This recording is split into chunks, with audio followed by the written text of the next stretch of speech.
Ubhubhane we-COVID-19 ube nechaphaza elibi kumdlalo weqakamba kweli lizwe. Sithetha nje kuza kubuyelwa kwimidlalo ye-T20 phantsi kwemiqathango engqingqwa ye-COVID-19. Likhona nethemba lokuba abalandeli beqakamba bangabuyela emabaleni, kodwa le meko isabeke esweni.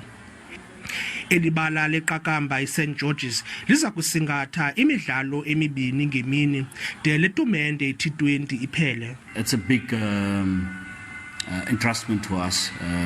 We haven't seen high profile cricket for a while, and I think this goes well with the distribution of the game across the country. Abanye babadlali bafuna ukusebenzisa letumente iCricket South Africa T20 Knockout Series ngenzame zokutyunjwa babe yinxalenye yeProteas kwitumente yendebe yehlabathi T20 eza kubanjelwa Australia kwinyanga kaOktobha. Every year we look forward to a T20 competition. It's probably one of the more exciting tournaments in the country. I think the brand of T20 cricket obviously brings a lot of excitement.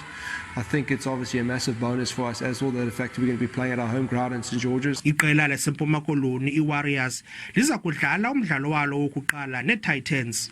Ndinguzolani moya weendaba zeSABC ndiseGqeberha kwiphondo leMpuma Koloni.